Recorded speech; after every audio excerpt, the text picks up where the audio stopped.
Assalamualaikum warahmatullahi wabarakatuh. Antara akhlak yang ada di dalam Al-Quran, bahawa dalam berjalan jangan terlalu lambat. Macam itik pulang petang. Nak tengok itik pulang petang? Orang bandar selalu tak jumpa kan. Orang kampung nampak itik terhegel-hegel jalan, terkesing-kesing jalan tu kan. Tu jangan terlalu lambat. Dan jangan pula terlalu cepat. Jalan pula jangan terlalu cepat. Ini jauh beza dengan jalan Rasulullah sallallahu alaihi wasallam. Dalam Syama'il Muhammadiyah kan, sifat yang menggambarkan Nabi sallallahu alaihi wasallam berjalan ni tidak terlalu cepat dan tidak terlalu lambat. Dan Nabi tidak menyeritkan kaki.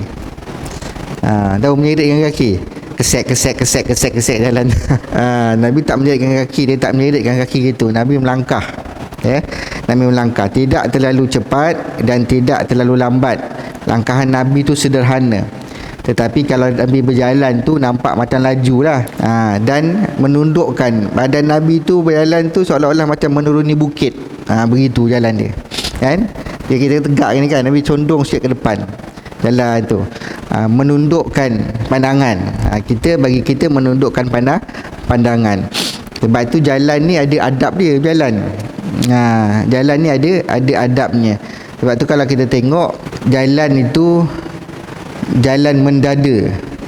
Mendada. Jalan tu menada depan tu. Itu jalan sifat orang-orang sombong. Ataupun jalan menongak. Jalan ini kan. Contoh begitulah. Itu sifat-sifat orang-orang yang sombong. Sebab tu dalam kapitalis dia diajar cara jalan seorang pemimpin. Jalan seorang pemimpin tu diajar cara jalan tu kan. Tapi jalan kemegahan. Tapi sebenarnya kita jangan lepas pandang, dalam Islam pun dah ada contoh dah macam mana cara berjalan. Dan Allah dah pesan dengan kita dalam Al-Quran ni, surah Luqman ni, surah bagaimana Luqmanul Hakim banyak nasihatkan pada anak-anaknya. Kata Allah, waqsid fi masyika waghdud min sautik. Hendaklah engkau sederhana dalam berjalan. Allah dah ajar pada kita ni tentang akhlak berjalan, sederhana dalam berjalan dan rendahkan suara. Rendahkan suara apabila berbicara. Sebab dalam kitab ini nyatakan dalam berjalan jangan terlalu lemban, dan jangan pula terlalu cepat. Maka naklah jalan secara sederhana. Kalau ikut tadi cara Nabi jalan, kita dah tahu dah cara Nabi dah jalan. Maka contohilah cara Nabi berjalan. Dan dalam berbicara jangan pula terlalu nyaring kalau memang tidak diperlukan untuk meninggikan suara ataupun mengeraskan suara. Ini yang Allah pesan kan, wa'udud min sautik, dan rendahkanlah suara engkau. Sebab tu kita kalau berbual jangan tinggikan suara. Kadang-kadang cakap dekat je. Cakap dekat je tapi suara dia Allahu Akbar. Sampai mengganggu orang lain. Sama lah macam kita bersembahyang. Kalau kita bersembahyang, suara kita kena perlahankan. Kalau kita bukan imam, kita sembahyangkan. Sebab tu rapatkan saf. Lalu saya sebut kan sebelum ni, rapatkan saf. Bila rapatkan saf tu ada adab dia. Bukan kita ikut cara kita je. Kita bismillahirrahmanirrahim, alhamdulillah, at-tahiyatu Allah. Kita dengan suara yang kuat sehingga mengganggu jiran kita sebelah. Itu pun ada adab dia.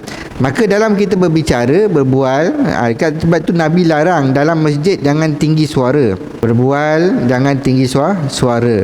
Jangan menyaringkan suara. Ini semua ada adab yang perlu kita ada di kalangan kita.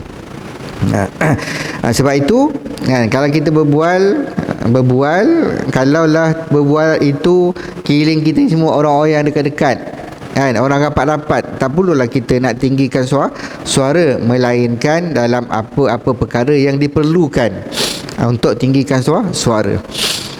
Dan sesungguhnya innaka an aswatil sautil hamir. Allah sebut dah sesungguhnya seburuk-buruk suara adalah suara keldai. Memang teruk suara kedai ni tuan-tuan. Kalau zaman saya belajar dulu, orang jual pol tu, kacang pol, jual susu lembu kan, susu kambing, memang kendaan ni keldai. Tapi keldai ni bila dia suara, kalau kat Mesir sana kan rumah semua tingkat-tingkat tinggi kan, rumah flat. Bila dia suara tu, lantunan pada dinding suara tu, kalau kita tidur boleh tersadar tidur, itu suara keldai. Okey, itu yang pertama. Mana dalam perkara yang ke-12 ini, Islam mengajar kepada kita dalam Quran, jangan kita berjalan terlalu lambat ataupun jangan berjalan terlalu cepat. Dalam berbicara jangan terlalu nyaring. Itu kan keadaannya. Sebab tu saya selalu pesan kalau bawa orang umrah ni, mana yang biasa-biasa tak sakit, jangan meleceh-leceh jalan tu, lambat jalan. Kalau ada yang cepat, cepat jalan, tinggalkan orang belakang. Jadi sebab itu kena sedar sederhana berjalan, melainkan bagi orang yang mungkin uzur. Uzur lain lah cerita uzur ni kan. Tapi kalau tidak ada keuzuran, dia bukan suruh kita meleceh-leceh jalan tu, tidak begitu. Baik, perkara yang ke-13, akhlak yang ada dalam Quran adalah tetap di dalam kebenaran, di dalam berbuat ibadah dan dalam menjalankan apa-apa yang diperintahkan oleh Allah, yakni dalam agama. Kerana semua itu adalah merupakan buah keimanan dan untuk menyampaikan manusia kepada darjat kesolehan dan kepada ketaatan. Ini satu benda lagi yang kita kena nilai diri kita, tuan-tuan, yang dimati Allah Subhanahu Wa Taala. Kita kena tetap di dalam kebenaran. Benar itu adalah hak daripada Allah Subhanahu Wa Taala. Al-haqqu minallah. Hak itu adalah hak kebenaran itu daripada Allah Subhanahu Wa Taala. Kadang-kadang di depan kita ada benda kebenaran, tetapi kita tidak memilih kebenaran. Sebab tu hari ini saya kata, tak guna kita ada mata melihat, kita tak guna kita ada telinga mendengar, tidak guna kita ni tinggi pendidikan, sedangkan mata hati kita buta. Mata kita celik, telinga kita dengar, tapi hati kita buta. Ini suatu benda musibah kepada seorang manusia yang bernama hamba kepada Allah Subhanahu Wa Taala. Kalau mata dia celik, berapa ramai orang yang tak boleh datang ke masjid.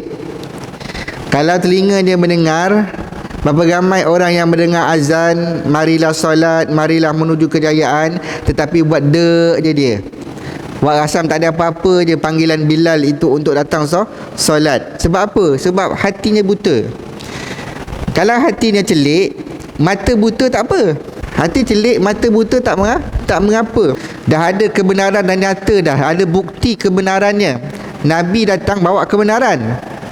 Nabi SAW, sifat Nabi as-sidqun, kita dah bicarakan yang lepas ni. Benar itu sifat Nabi SAW. Benar itu tanda iman dan buah daripada keimanan. Itu benar. Maka kita kena jadi hamba Allah SWT yang mencari kebenaran dan membenarkan kebenaran. Macam Abdullah bin Salam, dia ahli kitab, dia mencari kebenaran.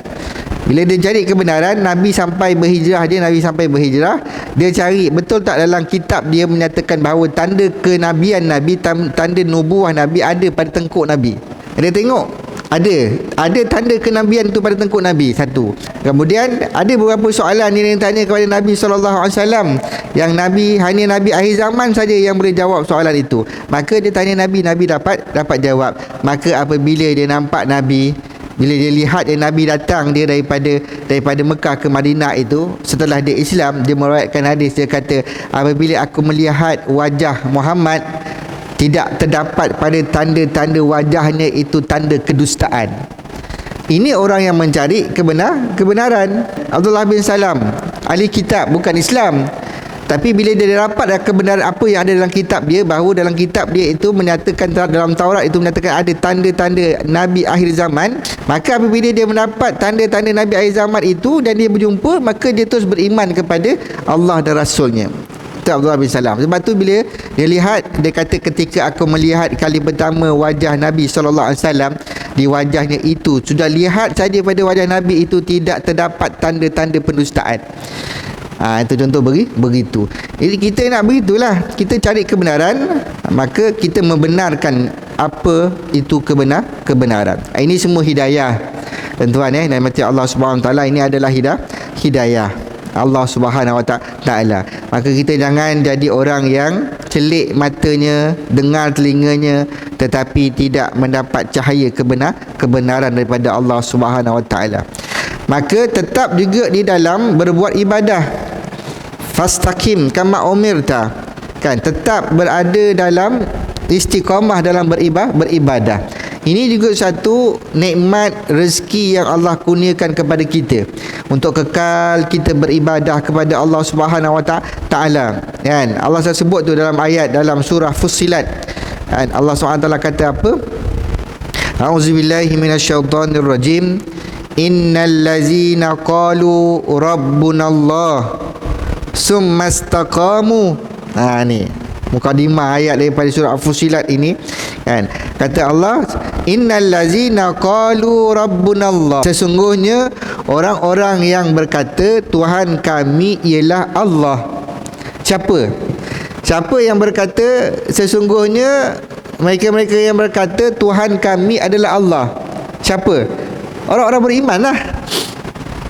Orang beriman, takkan orang munafik, takkan orang kafir. Takkan orang kafir tidak sekali-kali. Orang kafir dia percaya ada Allah tapi dia tidak beriman. Kan tengok orang kan. Itu Tuhan Allah. Dia percaya Tuhan Allah. Walaupun sebut tak betul tu Tuhan Allah kan. Dia percaya ada Tuhan. Tapi dia tidak beriman kepada Allah Subhanahu Wa Taala. Dia menyembah melalui perantaraan. Ada Tuhan lain yang menyampaikan maklumat pada Tuhan, pada Allah Subhanahu Wa Taala. Itu syirik namanya. Maka siapa yang berkata qalu rabbunallah, orang beriman saja, kita. Saya, tuan-tuan yang dengar, kita yang beriman kepada Allah yang akan berkata qalu rabbuna. Rabb tu kan, Rabbana, kita selalu berdoa tu, Rabbana atina fid dunya hasanah. Kita Rabbana. Rabb asalnya perkataan Rabbun tu kan. Rabb itu Tuhan itu ilah kan. Ilah, sifat rububiyah Allah Subhanahu Wa Taala itu kan, yang menciptakan kita, yang memeliharakan kita, yang menjaga kita, yang mengurniakan rezeki kepada kita, yang mengaturkan urusan pentadbiran alam ini, dia adalah Rabb Allah. Maka kita yang berkata Allah itu yang menguasai, yang mencipta, yang memelihara, yang menjaga. Alhamdulillahi Rabbil Alamin. Tu ada surah Fatihah kita baca kan. Segala puji bagi Allah Tuhan pentadbir sekalian alam. Itu kita kena akui tu iman tu, yang kita lafaz tiap-tiap waktu tu. Maghrib tadi 3 rakaat. 3 rakaat 3 kali Fatihah. Kalau kita dengar imam baca satu, kita baca satu, dah 2. Rakaat pertama, rakaat kedua dah 4, rakaat ketiga 1. 5 kali Fatihah paling tidak dalam waktu maghrib. Tapi kita faham tak? Alhamdulillahi Rabbil Alamin. Segala puji bagi Allah Tuhan pentadbir sekalian alam. Bila kita tahu Tuhan pentadbir sekalian alam kan, segala yang ada dalam dunia yang kita lihat, keluar mata kita memandang, cakrawala dan sebagainya, itu semua di bawah pentadbiran dan pengurusan Allah yang menciptakan alam ini. Selesai kan. Selesai kalau kita fikir macam gitu. Kalau kena banjir ni kat mana, itu banjir kilat ni, pada hakikatnya yang mata kita nampak itu adalah fenomena alam, mungkin daripada kecuaian manusia, tetapi hakikatnya itu adalah takdir yang Allah telah tentukan. Itu saja. Kita bawa kenderaan, elok dah jalan betul dah, mematuhi SOP jalan, tidak lebih pada 110 km, elok jalan dah. Tak pun kita langgar orang langgar kita. Contoh begitu. Berlaku musibah, kemalangan, kematian dan sebagainya, itu semua adalah takdir daripada Allah Subhanahu Wa Taala. Iza jaa takdir fasaqata tadbir. Iza jaa takdir fasaqata tadbir. Apabila datangnya takdir, dia akan menggugurkan perancangan manusia. Apabila datang takdir itu, ketetapan Allah, dia akan menggagalkan segala perancangan manusia. Maka orang-orang yang berkata Tuhan kami adalah Allah kan, summastaqamu, kemudian mereka ini kekal dalam beramal.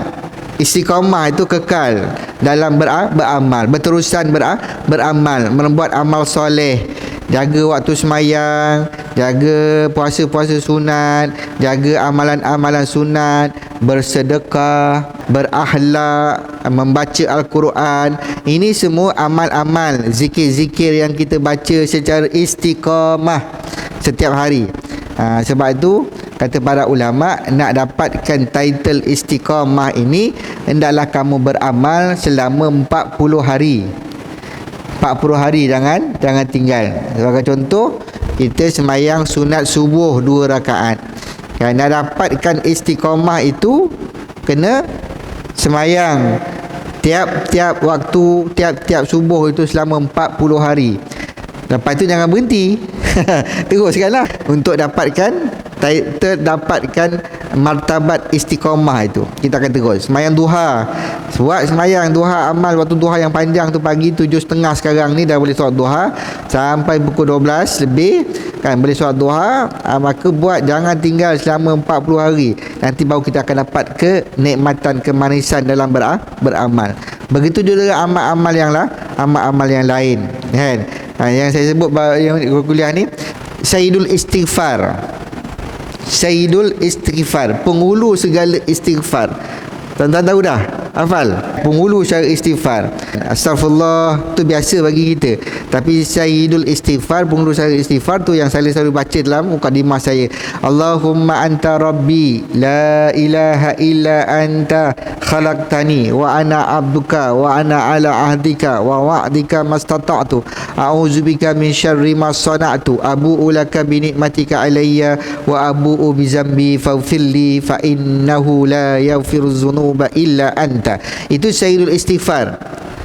Kata Nabi SAW, siapa yang melazimi Sayyidul Istighfar pada waktu pagi selepas subuh, dia baca sekali, ditakdirkan Allah dia mati sebelum tenggelam matahari pada hari tersebut, fahuwa ahlil jannah, bahawa dia termasuk dalam golongan ahli syurga. Siapa yang membaca waktu petang selepas tenggelam matahari dan ditakdirkan dia mati sebelum terbit fajar pada esoknya kan, sedang dia yakin beriman kepada Allah Subhanahu Wa Taala, maka fahuwa ahli jannah, maka dia tergolong dari kalangan ahli syurga. Tapi nak beramal tu, melazimkan Sayyidul Istighfar itu kan, kita kena buat 40 hari berturut-turut, baru kita akan mendapat melazimi. Ni tuan-tuan baca Suratul Muluk, amalan tu amalan. Sebab hidup beramal ni, hidup mesti beramal. Amalan nak baca Suratul Muluk pun buat macam gitu juga, untuk lazimkan di kita. Summastaqamu, kata Allah kan. Kemudian mereka beristiqamah dalam beramal, membuat amal-amal ibadah, menjalankan segala perintah-perintah Allah, meninggalkan segala larangan-larangan Allah. Ini nak istiqamah kan, nak istiqamah. Kalau semayang seminggu tu semayang betul, lepas tu tak semayang kan, bila diuji sikit hilang semayang, tak semayang, itu tak istiqamah. Istiqamah ni walaupun dia sakit, dia semayang. Ni yang selalu saya nasihatkan orang kat hospital tu. Sakit semayang, sakit sembahyang sakitnya. Tuan-tuan dijumpa orang kena angin ahmar, sedih tuan-tuan kan. Dia kena angin ahmar daripada usia anak dia darjah 4, 10 tahun. Sekarang anak dia dah 18 tahun. Daripada dia sakit kena angin ahmar tu sampai sekarang tak semayang. Bayangkan berapa banyak dosa dia nak tanggung dengan Allah Subhanahu Wa Taala. Berapa banyak hutang yang dia terpaksa tanggung kalau dia mati, untuk dia bayar balik semayang tu yang dia tinggal tu. Saat dia sakit, dia kena semayang. Sekarang dah sihat dah, tak semayang juga. Berapa lama tu? Anak daripada umur 10 tahun, sekarang umur 8 tahun. 8 tahun dia sakit, sekarang ni dah boleh berjalan, walaupun tak berapa sihat boleh jalan, tak semayang lagi. Ya Allah, saya kata macam mana lah kan. Ini contoh begitu. Maka tak boleh kita nak istiqamah dalam solat. Waktu kita sihat kita semayang, waktu kita sakit pun kita solat, semayang. Sebab itu solat itu Pak Bilal tiap-tiap hari 5 kali waktu tu, hayya 'alas solah, hayya 'alas solah, hayya 'alal falah, hayya 'alal falah. Allah dah seru dah, marilah semayang. Orang yang semayang dia pasti dapat kejayaan. Sebab tu digabungkan hayya 'alas solah, hayya 'alal falah tu. Marilah semayang, marilah menuju kejayaan. Apa kena-mengena mari semayang dengan menuju kejayaan? Orang ingat kejayaan ni kaya raya, belajar, berjaya. Bukan itu saja. Kejayaan daripada hasil dia semayang. Istiqamah, summastaqamu.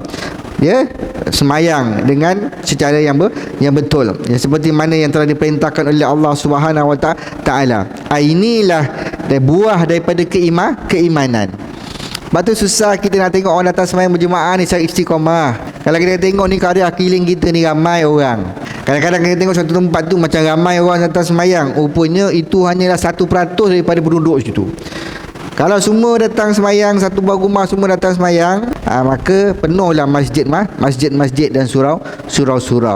Sebab tu kita kena elakkan tuan-tuan daripada hati kita menjadi hati buta, kan? Hati mata yang celik tapi kita tidak nampak jalan ke masjid. Waliyazubillah. Doa pada Allah agar kita dapat sifat istiqamah dalam beramal ibadah. Dalam segala perkara amal ibadah ni istiqamah. Maka orang-orang yang macam gini, orang-orang yang macam gini istiqamah ni, qalu rabbunallah, orang yang mengatakan Allah itu Tuhan dia, Allah itu Tuhan, dia mesti berkata dengan lidah, dengan hati.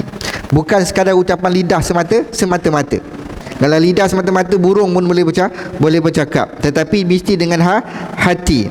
Lidah saja dia akan melahirkan orang yang akan menjadi munafik. Lidah saja, hati tidak. Tapi kita nak sembah Allah mesti dengan lidah, mesti dengan hati. Barulah jadi hamba Allah. Dan orang-orang ini dia istiqamah beramal.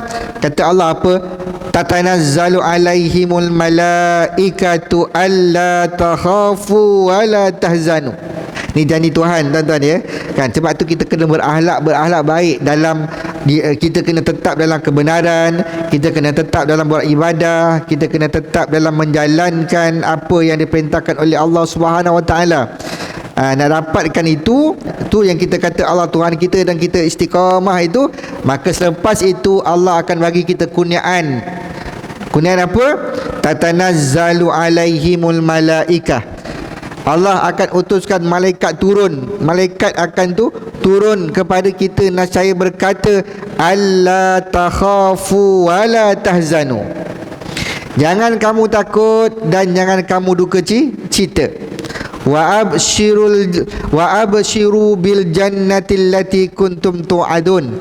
Dan bergembiralah kamu dengan janji syurga yang Allah janjikan kepada kamu. Ini bila tuan-tuan? Bila saat kita nak sakaratul maut. Bila kita nak mati, sedangkan kita ni kata Allah Tuhan kita dan kita beriman, beramal istiqamah ni, saat kita nak mati, malaikat akan turun. Ini yang kata Allah, tatanazzalu alaihimul malaikah. Malaikat akan turun.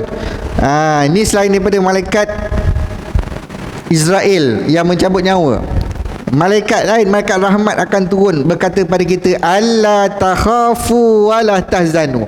Cakap dengan kita ini, jangan kamu takut, jangan kamu duka cita, dan bergembiralah kamu dengan syurga yang Allah janjikan kepada kamu. Wah, ini kita dengar kalau malaikat cakap dengan kita saat itu tuan-tuan, memang itulah saat yang rasa-rasa kejayaan hayat al-falah itu sudah menjelma dalam kehidupan kita untuk hari akhirat. Allah takhafu, jangan kamu takut. Jangan kamu takut ni para malaikat, para ulama tafsir menyatakan kepada kita, jangan kamu takut dengan apa yang akan kamu hadapi. Bila kita nak mati, tuan-tuan dah pernah mati belum kan? Termasuk saya lah, belum merasai mati kan? Mati hanya sekali saja. Kalau Allah izinkan dia hidup balik. Bila saat kita nak mati, tentang Allah SWT, kita akan didatangi dengan dua rasa. Rasa takut, Allah takhafu, dan rasa sedih, rasa duka cita. Dua rasa. Rasa takut ini, malaikat datang dengan kita, Allah takhafu, jangan kamu takut dengan apa yang akan kamu hadapi.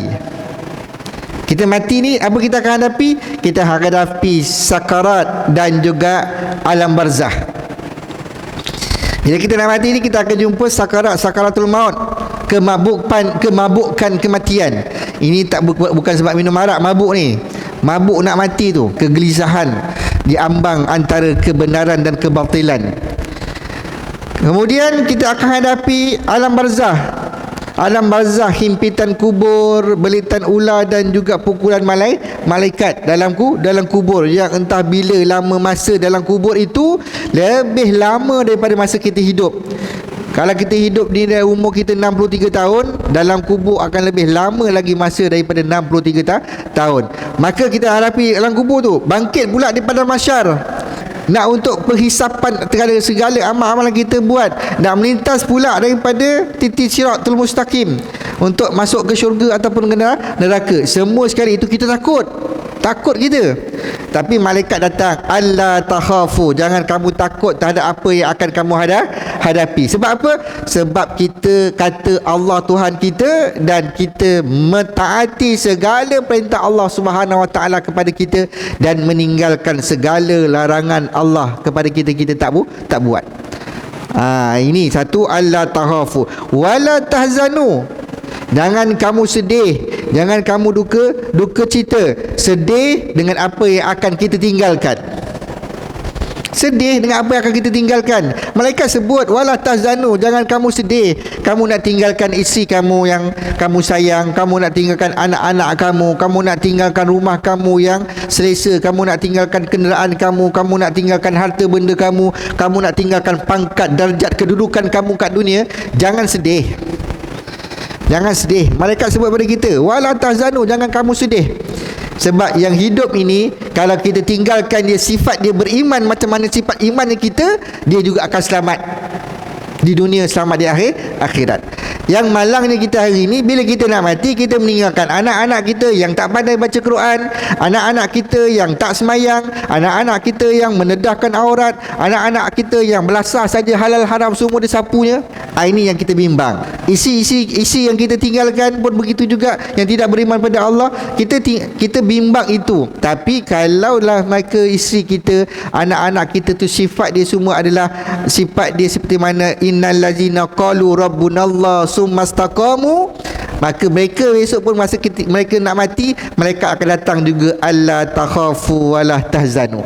Ini tuan-tuan, ini yang kita bimbang. Kita nak tinggalkan anak-anak kita ni, harta benda kita, pangkat kedudukan kita tu kita nak tinggalkan, kan? Memang kita akan duka cita. Hilang dah, tak ada keistimewaan itu dalam kubur.